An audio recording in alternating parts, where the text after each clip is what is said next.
No part of this recording may be used to train so-called generative AI models. Alex Krycek came through the back window, creeping through the darkened rooms and wondering at the silence. It was only a little after midnight. Surely he wasn't asleep already. He moved like a shadow through the hallway, coming up beside the couch and peering into the shadows. The television was off. The couch was empty. And Alex was completely confused. Where the hell was Mulder? Backtracking through the quiet hallway, he leaned his shoulders around the doorway to the bedroom and froze with surprise. Mulder was asleep, in his bed, not on the couch. The sheets were draped smoothly across his legs, not tangled from some nameless nightmare. He looked peaceful. Krycek stared at him for a long moment, then holstered his weapon. He'd never seen Mulder like this, so relaxed. His hair was ruffled, a few dark locks falling over his forehead, making him look boyish. His mouth was slightly open, his parted lips surprising Krycek. His mouth looked so inviting. Unaware of his actions, Krycek moved closer, staring at the figure sprawled on the bed. He was nude. The fact suddenly hit Alex with the force of a freight train, and he found his breath coming faster. His eyes widened slightly, and he drank in the details. He'd been Mulder's partner for such a short time, only a few months. He'd known he was attractive, but it had been secondary to his actual mission, just as it should be tonight. But for some reason, his body wasn't paying any attention to all of his mind's shoulds. This was an excerpt from the first known Mulder/Krycek fanfiction, authored by one Brenda Antrim, and aptly titled Krycek, with an H. Welcome to another episode of Fandom X Archive, where we explore the early history of the X-Files fandom. I'm your host, Dinara Tengri, aka Alien Super Soldier, and I have a very delicious episode for you this month. As you might have guessed from the intro, this episode we're doing a deep dive into one of the most popular X-Files ships, namely Mulder/Krycek, or MKR, as it's been efficiently dubbed by the fans. Full disclosure, MKR is my all-time favorite ship, so if it's an unbiased, objective, and thoroughly clinical breakdown you're expecting, you're about to be very disappointed. Before we commence with the episode proper, a content warning. We're going to be touching on such subjects as intimate partner violence, abusive relationships, rape, and non-con as it pertains to the works of fanfiction. We're also going to discuss themes and motifs of homoerotic and sexual nature. I am not a therapist, nor am I an expert on any of the above-mentioned topics, and I have tried to approach these topics with care and forethought. We're also going to touch on homophobia and inclusivity in fan spaces. With that out of the way, let's get into this. Part 1. A brief history of MKR. To tell the story of MKR, we need to start at the very beginning, on January 21st, 1994. That was when the episode Genderbender premiered. It is considered to be one of the worst in the series, and for a good reason, as it played on and perpetuated the trope, however unintentionally, of transgender characters as duplicitous and predatory. Genderbender nonetheless proved to be crucial for the series, as that was the episode in which a young actor by the name of Nicholas Lee was cast as one of the gender-bending aliens' victims. In the 1996 interview with the TV Zone, Lee had said that, quote, "I had a guest star role there with about 3 scenes, so they really liked what I'd done, or so they told me, which was nice. And when the time came to cast the role of Krycek, they read about 30 actors in LA, and I was about the only one they read in Vancouver, and I got the part that afternoon." End quote. When asked why he thought the producers chose him, he had said that, quote, "I would say it's got something to do with there's a little bit of darkness to the way I look. That's what they were looking for. somebody who could look like an inexperienced FBI agent fresh out of the academy, and somebody who could add a bit of darkness to the look of the character. We owe Lee's casting to Rob Bowman, who directed both Genderbender and Sleepless, Krycek's debut episode, and who was so impressed with Lee's acting that he recommended him for the role of the duplicitous Krycek. Nick was the best of all. He earned that role. He beat out everybody else, Bowman said reportedly. If we have Bowman to thank for casting Nick Lee as Krycek, we have the actor himself to thank for a lot of the characteristics and subtleties of the character going forward. Lee had said many times that he imbued his portrayal with traits and mannerisms that he thought would be in character for Alex Krycek, the double agent, to make him more human and add to that inherent ambiguity. And since the character was given no backstory, Lee would work out his own background for Krycek to inform both the character's choices and his own. In the 1995 interview with Cinefantastique, Lee had said that, quote, "I felt right from the beginning that Krycek was a guy who is really good at what he does. He's aggressive. He had a lot to prove to himself and to the people in his past. He was really just following orders. He was just trying to do his job the best he saw fit. In Ascension, the last scene I had with a cigarette-smoking man, we were in a car together, and I was saying, 'Listen, I don't know if what I'm doing is right.' And he said, 'Just do it, because you do what we tell you to do.' Krycek is just a guy who's just maybe a little overzealous and doing what he was told to do, following orders, doing his job." End quote.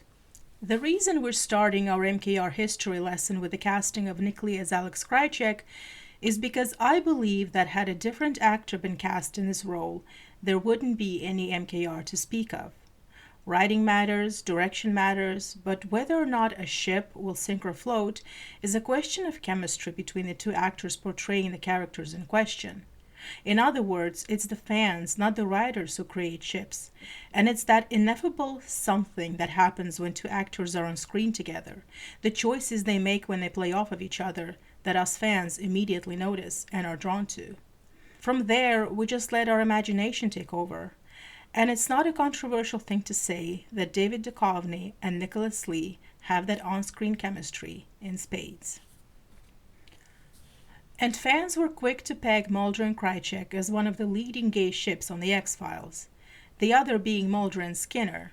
In fact, according to fan lore, the first known Mulder and Skinner fanfic predates the first known Mulder and Krycek fanfic, but we'll cover that ship in another episode. I have read somewhere, might have been on fan lore, that during the first season of The X-Files, some fans were complaining over the lack of slashable characters on the show. Well, all that changed when a plucky young FBI agent, allegedly named Alex Krycek, first offered his hand and a smile to a very unamused Fox Mulder in the Season 2 episode Sleepless.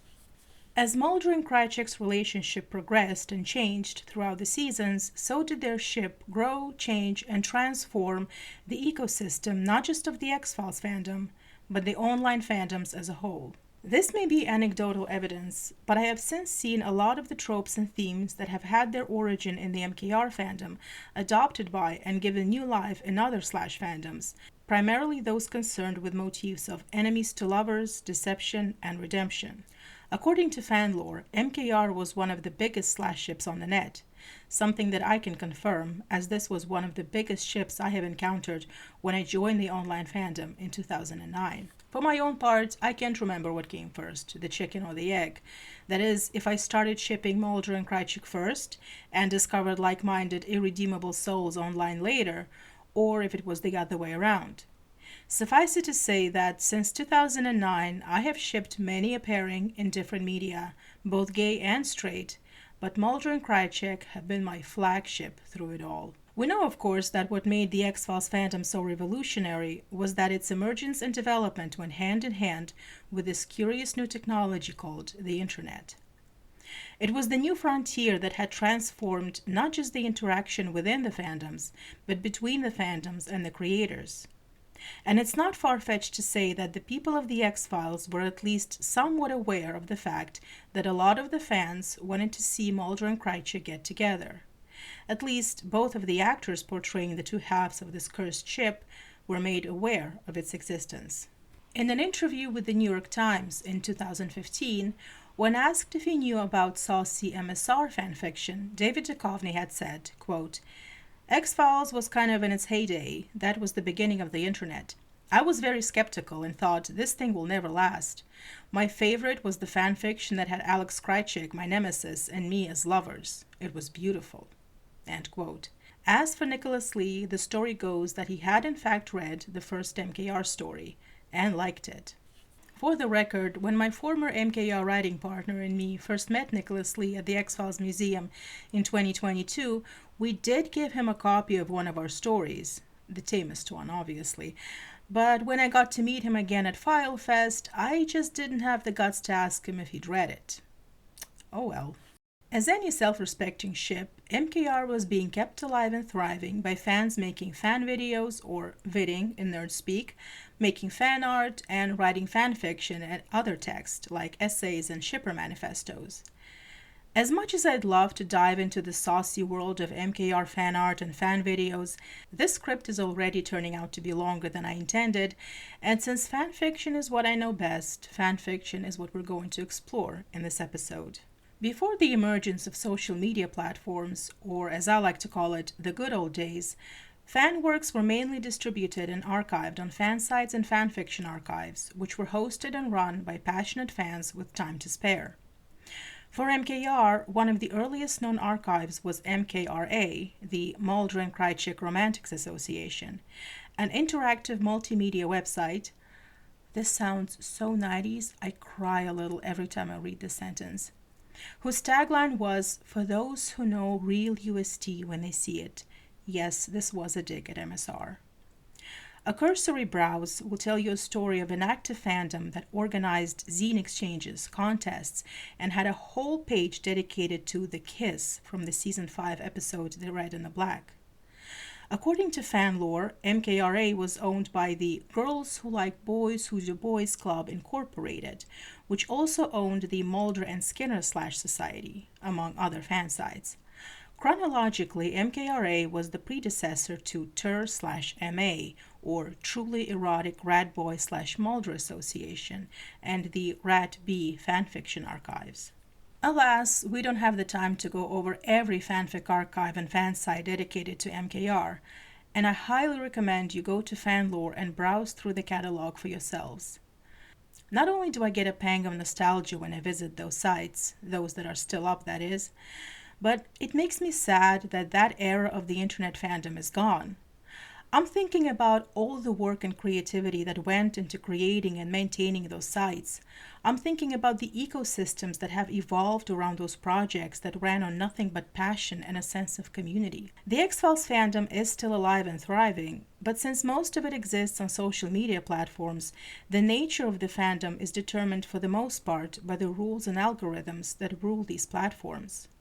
Fans still write fanfiction and create beautiful fan art, but the so-called engagement and interaction with other fans is predetermined by the rules of the platforms and streamlined to fit into these molds. And the result? Not only is a lot of the so-called content derivative and unoriginal, but the fandom itself, the kind of interactions and discussions we are allowed to have, is no longer prescribed by any internal rules that we create for ourselves, but by the billionaires who own these platforms. We absolutely need to come back to this discussion in a future episode. My point here is that I really miss that, to borrow a phrase from YouTuber Jenny Nicholson, scrappy and DIY spirit of innovation and exploration that was found on those early fan sites and fanfiction archives.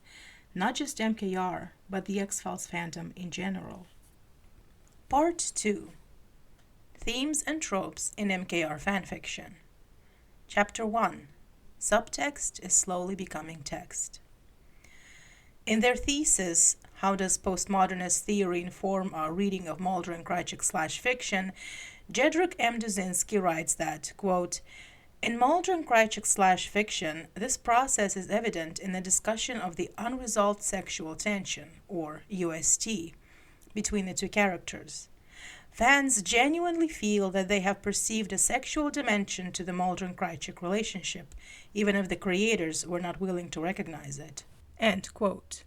I'd go even further and argue that in a relationship like Mulder and Krycek's, in a fictional universe filled with secrets, conspiracies, and moral ambiguity, there already is an implicit sexual dimension.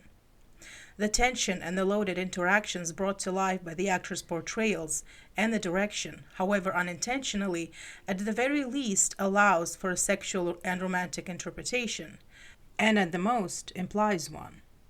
Seen this way, fanfiction and other erotic or romantic fan works simply make explicit what already exists beneath the surface of the TV screen.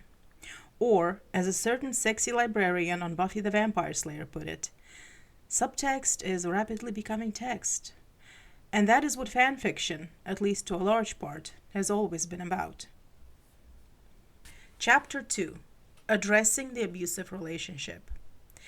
It has been argued by the slasher fandom that the reason Mulder is so physically violent with Krycek is because he's struggling with his own attraction to the man who's allegedly killed his father and betrayed him more times than they can both count, and that the rough physical contact is a way for Mulder to act out his hidden desires in a manner that Mulder deems acceptable. If this is the interpretation that we assume to be canonical in a universe where Mulder and Krycek eventually enter a sexual relationship, then it adds a problematic dimension to that relationship. A lot of fanfiction addresses and deals with this problem to varying degrees of success, while others choose to ignore it completely, while others still fetishize it and lean into it. In fact, a lot of stories that I have read begin with Mulder physically assaulting Krycek until Krycek has enough room to say something that will get Mulder's attention and curiosity. This is, of course, in character for their on-screen relationship, and this is where the slashfic author faces the challenge of dealing with Mulder's dark and abusive side. In their brilliant fanfiction series, The Northwest Passage, a fellow Swedish fanfic author, Torch, addresses the abusive element of Mulder and Krycek's relationship head-on. Spoilers for the second part of the series, titled Lovers. After Mulder and Krycek spend the night together for the first time, Krycek says something that makes Mulder angry, and Mulder raises his hand as if to strike Krycek, but is interrupted by Scully. Notice that, just like on the show, Krycek doesn't make an attempt to retaliate or even shield himself. Later in the story, Mulder and Scully have a long and loaded discussion about Mulder potentially starting a relationship with Krycek, and Scully brings up the risk of Mulder perpetuating this pattern of abuse. It's a tense scene that addresses one of the dark sides of the character we love. But the aim here is not to vilify Mulder, but to give him an opportunity to come to terms with a pattern of behavior he may not have been aware of, and change that. What we know about Mulder on the X-Files is that he's single-minded, compassionate, and fiercely protective of the people he cares about. It's through this protectiveness that Mulder's violent side is allowed to come out, mostly. We're not here to psychoanalyze Mulder and figure out if his violent side is a character flaw or a result of our culture allowing, even demanding, violent behavior in a male character, even one who is otherwise as unburdened by the displays of the traditional Western masculinity as Fox Mulder. But in a fictional universe where Mulder and Krycek do enter an explicitly sexual relationship, the violence Mulder inflicts on Krycek on the show poses a challenge, one that must be addressed and explored. I really admire Torch for making Mulder's abusive pattern explicit and calling a spade, no matter how uncomfortable it made me as a fan of Mulder. As far as abusive relationships go, one can make an argument that Krycek has done so much worse by Mulder, and that all the punches he endures by Mulder's hand are just dessert. And yes, strictly speaking, their on-screen relationship is a mutually abusive one, with Krycek manipulating Mulder, putting his life in peril, and hurting people Mulder loves. But the fact is that most of the instances when Mulder beats up Krycek, the rad boy poses no immediate threat to him and is often in handcuffs, so it's not self-defense, it's abuse. Here, I also need to address the fact that stories featuring rape and dubious consent were popular in this particular fandom. I will not go into detail on this point, mostly because I don't read stories where Mulder rapes Krycek or vice versa. Stories where one or both of these characters face sexual assault by an outsider character are different, since those stories are often found in the hurt/comfort genre, and the assault in those cases often serves a purpose of bringing these characters closer together, We will talk about the hurt/comfort in the next chapter. But I oppose stories that force one or both of these characters to be the rapist, for the simple reason that it's not in character for neither Mulder nor Krycek. The common excuse for the stories that I have come across is that if Krycek is the attacker, it's because he's a villain. And if he's the one being attacked by Mulder, it's just Mulder getting him back for all the bad things he's done to him. I hope I don't need to explain how problematic and faulty that logic is.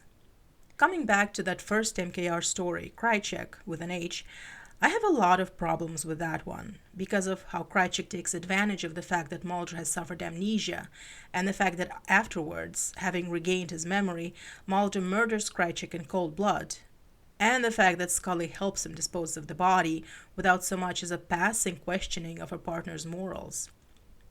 Thankfully, despite being the first known MKR story, Krycek with an H did not end up setting the standard for the genre. Of course, there are a lot of different kinds of MKR fanfiction, and not all of them aim to explore the emotional sides of these characters. Some are just fun, sexy romps, and that's completely fine too. But as far as the emotional, character-driven stories are concerned, a good fanfic author will give both of these characters a chance to atone for the pain they have caused each other, physical and emotional. Chapter 3: Redemption, Discovery, and Hurt/Comfort. Coming back to Duzinski's thesis, they write, in cases of long-form/fiction, much more time is given to mapping out the characters' interior lives, something that is not possible on screen, as the X-Files does not have voiceovers for interior monologues.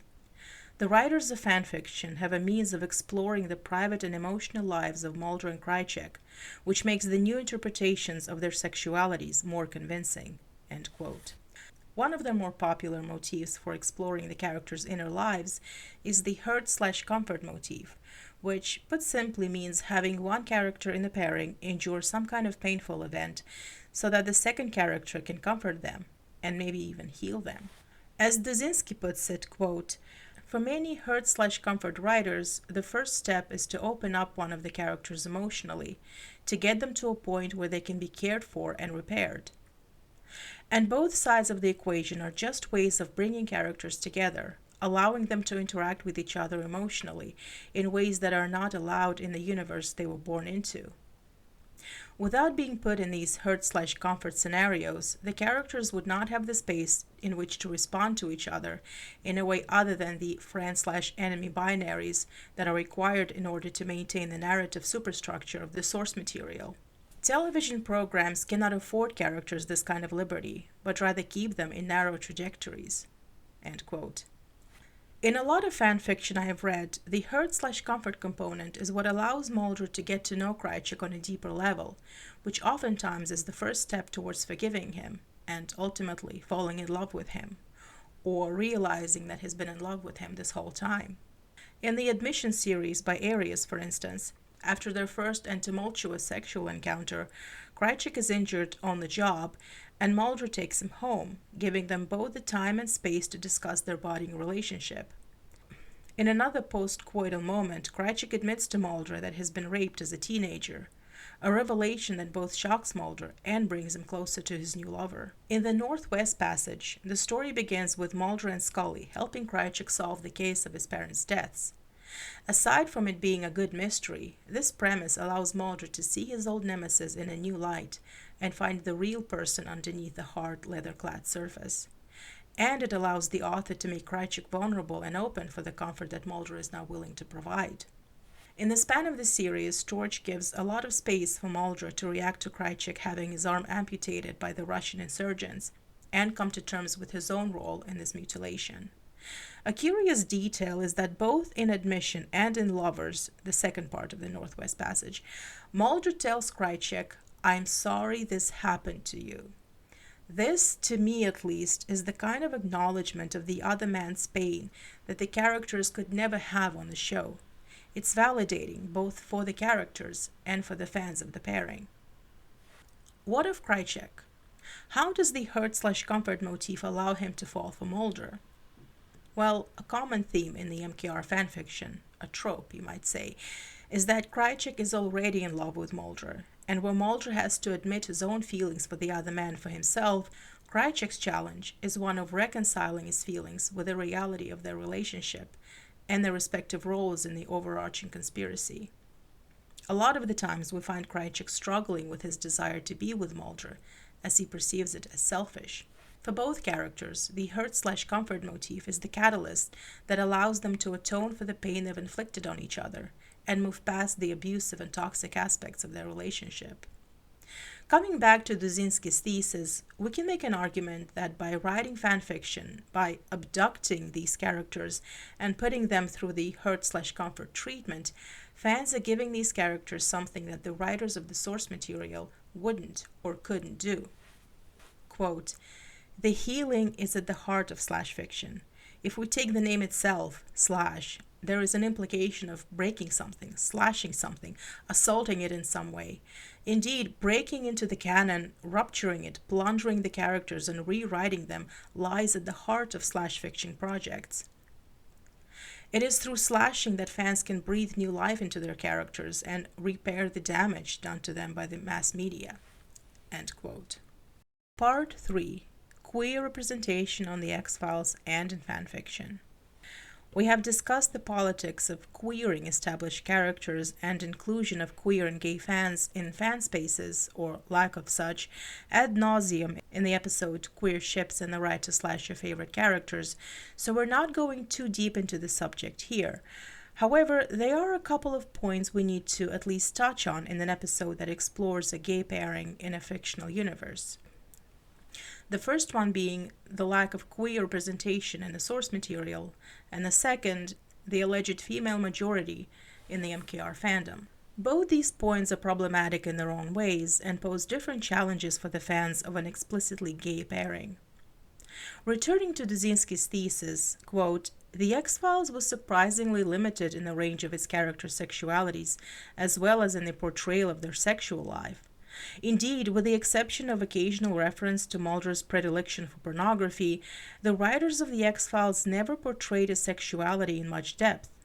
Added to this lack of depth, the fact that there is a universal lack of non-heterosexual characters in the X-Files seems to indicate that sexuality might have been a taboo for the writers. On the other hand, slash fiction creates a space in which the characters can explore their sexuality in pornographic detail. This is both a hybridization of erotic writing with professional screenwriting and also one of the narrow heteronormative world of the X-Files with a more sexually diverse world." End quote. As I have said in that previous episode, for a show that has purposefully put traditional gender roles on their heads by writing Mulder into a traditionally female archetype and Scully into a traditionally male one, and a show where the writers have done an otherwise good job in exploring gender in a patriarchal structure like the FBI and the military, it is disappointing that so little effort has been made in exploring different sexualities as well. This isn't an indictment of either Chris Carter or the staff writers, but a reflection of the reality and politics of broadcast television of the 1990s. I have read somewhere that Monica Reyes was originally written as a lesbian, but that this concept was dropped, presumably because of fear of backlash from the network and the general public. Then again, the writers did have more freedom to do queer representation right in the 2008 movie and in the revival, but what little representation that does exist in both is, well, not good. Is it this lack of representation that drives some fans to choose to interpret these characters as gay, bi, or pansexual? Well, no. As we have discussed in the beginning of this episode and in the previous one, fans are good at discerning character traits that can be interpreted as queer, regardless of the writer's or the actor's intent. And had the writers written another FBI agent who was openly gay, there is no guarantee that the fans would have responded to them the way we have to Mulder and Krycek, or started shipping them with Mulder or Scully as intensely as we ship Mulder and Krycek or Scully and Reyes.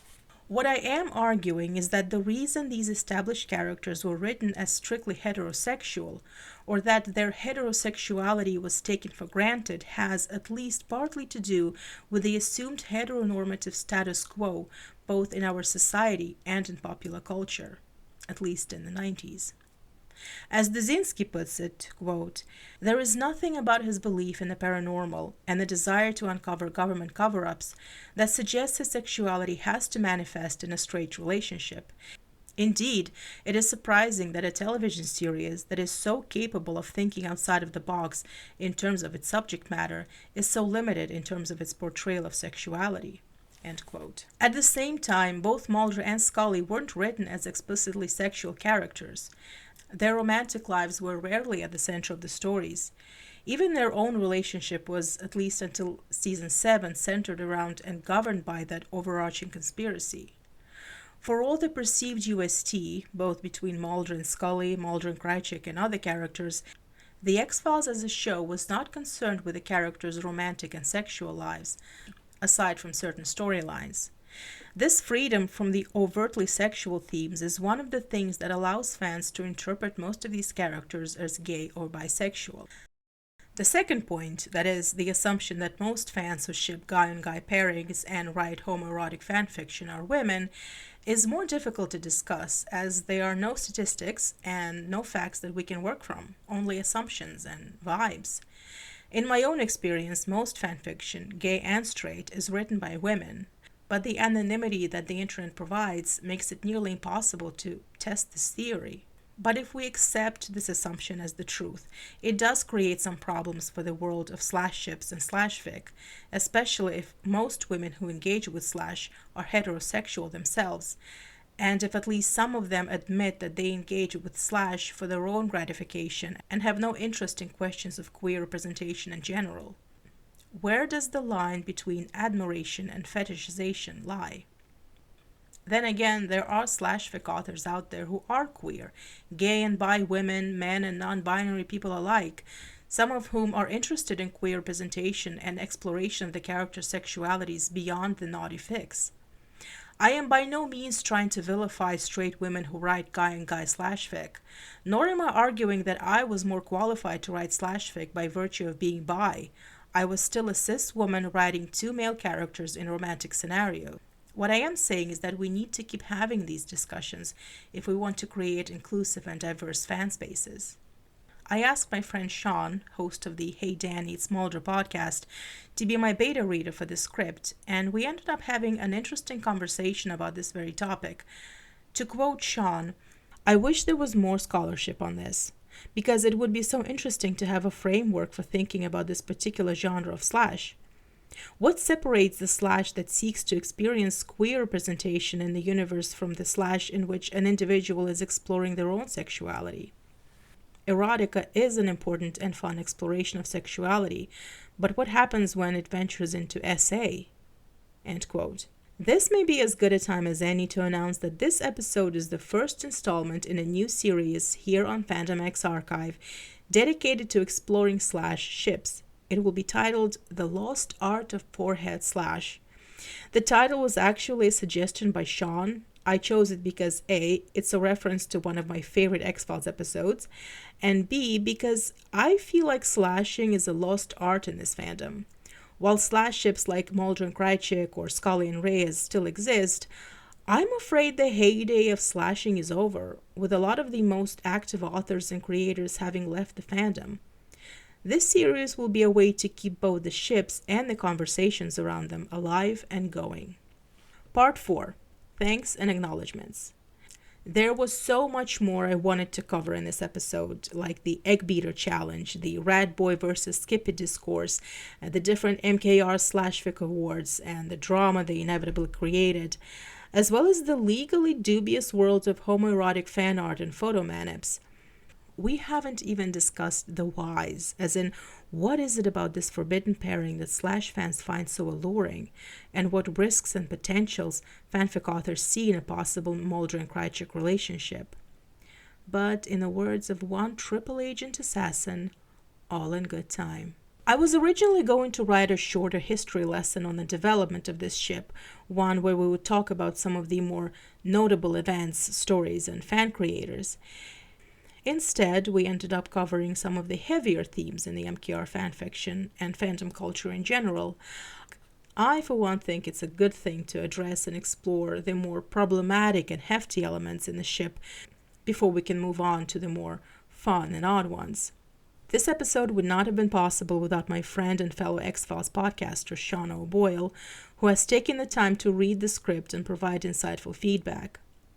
Also, all the people behind the Internet Archive and Wayback Machine, without whom I would have no access to the old fan sites and archives, and Jedrzak M. Duzinski, whose thesis on NKR has provided a lot of the foundation for this episode.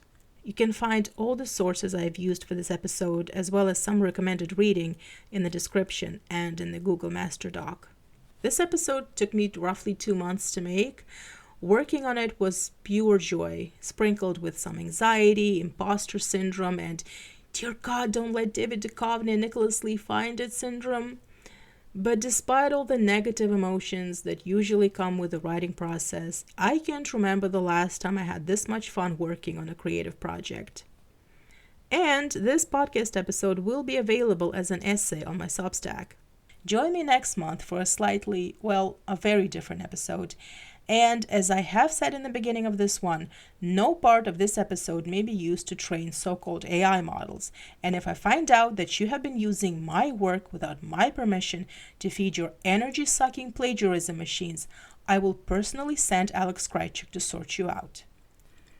As for the rest of you, I want to thank you for listening to this episode and for indulging me in my little joys of talking about my favorite ship. I hope that you found this episode interesting and informative, maybe even inspiring. I wish you the very best. Whatever it is that you're going to do, I wish you luck with that. And I will see you in April. I think I'm going to work on my novel now. Okay, bye.